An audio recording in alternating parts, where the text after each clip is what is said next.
Hello, everyone. The discussion tonight is entitled Never Again Are We Going to Allow anybody at all, to desecrate our history, to rubbish our history. Since 25 years, we have been writing our history ourselves. And as we stand today, our true history is out there again. The Igbo people, the people you know as the Igbo people, but who otherwise call themselves Okiibiri, Ibiriache, and Ibirinta, are lineal descendants of the Israelites. That the Israelites in the world, you can still compare what they do today and what Moses and Aaron did nearly or a little bit before or after 3,000 years ago. We are only speculating about when these two great individuals lived. Only the traditions of the Igbos match exactly all the traditions that Moses and Aaron practiced. I'll give you an example of just two. If you grew up in Igbo land, if you are Igbo, you know about that goat that wanders around our markets called Imwo. That goat is called a Wozizo in some of our communities. It is the goat that is sent out during Ibuaja, during atonement. The goat that the God of Israel ordered the Israelites to send into the wilderness, the goat that the God of Israel called goat of Azazel. The word Azazel remained in the Igbo language as Ozizo. Outside the Igbo community, you will not find this anywhere else. No other community that claims it came from Israel retain this tradition. They can only read about it in the Bible. The Igbos are the only group that have practiced this tradition from the very first day it came out of the mouth of Moses till today. So, this is our history. But because buccaneers, vandals, have inserted themselves into telling our stories, we hear abominations like that the missionaries, that we may have learned the Israelite traditions from missionaries. One clown, one illiterate, one fool even stated yesterday that Jews could have taught the Igbos. How can Jews teach Igbos what Jews don't know, what Jews don't do? So, you can only teach what you've done or what you do. Ancestors of Jews, ancestors of some Jews, I want to be specific henceforth. Some Jews, some of their ancestors were there in early Israel with us, but not all of them. So those ones that their ancestors were with us, they also practice this tradition. But it is not those people who taught us how to do these things, because they themselves had lost the tradition. They read it in the books, they did not do it. There is no Jew who has seen a goat of atonement in the last 500 years. You need land to practice that tradition. Where Jews went to in Europe, they did not have any kind of sovereign rights over any land. Same thing in the Arab world. But as you know, till tomorrow, the 30,000 square miles of territory called Igbo land belongs to us.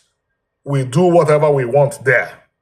That was why we could send the goats into the wilderness. That was why we retained the tradition of Ibuaja, that is, sending a Ozizo into the wilderness. So henceforth, we have taken charge of our history.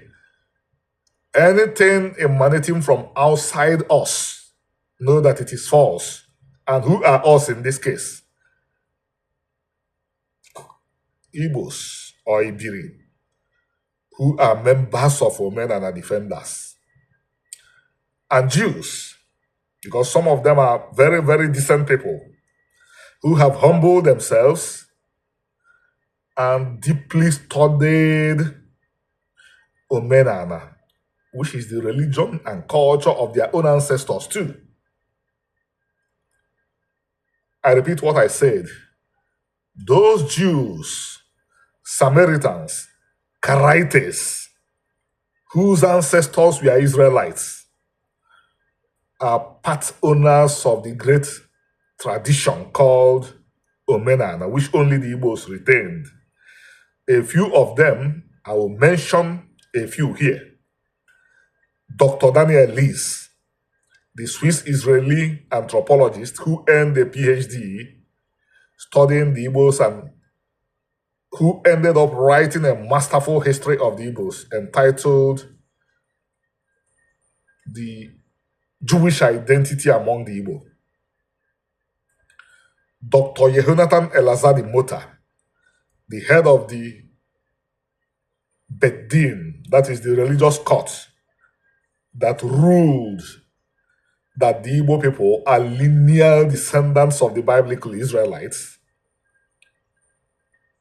The first person or the first group in the Jewish community that got to where the Igbos have been forever, because as far as I know, the Igbos have always accepted that the Jews, both those ones that descended from the Israelites and the ones they converted, are members of our family. Because remember, we have a tradition very similar to conversion too. Nze Mikael Meir Halevi, he has spent years studying with Omenana defenders.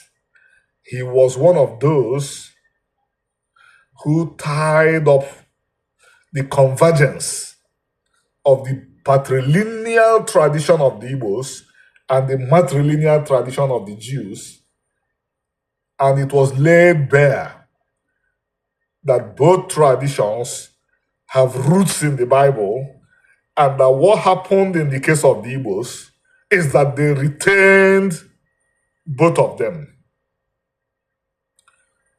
Happily, a woman is one of those I'm going to call here. Aviva, Alison, Gottlieb. I call her the Israeli dancer, the American Israeli dancer. She's beginning to dance like an Igbo woman. You know, the Igbo women are the greatest dancers in the world. And why? We celebrated the dancers more than the warriors, because the Hebrew Igbo republics, our rim, before colonialism leveled it, was built on peace. Only among us was the Ube, the spear, beaten into aloe, instrument of peace. So, the champion in the Hebrew or Igbo republics was the dancer, not the person who could fight. So, this sister is dancing, teaching dancing in Israel, and she's dancing like one of us. Yirmiyahu Danzig is one of us, even though I tell him that he could do far more than he has done. Why do I say this? The Jews as a body may not be ready for the reunification of the people of Israel.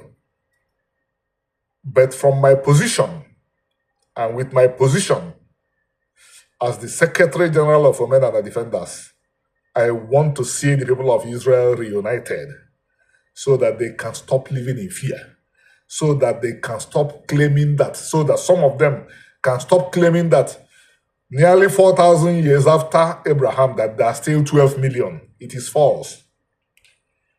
Us, as just Igbos, people born in Nigeria, people having access to Umunna in Nigeria, we are over 50 million. But some of our brothers and sisters believe there are only 12 million because, again, others wrote their history for them. And here, I tell the Americans, happy Thanksgiving. Thank you.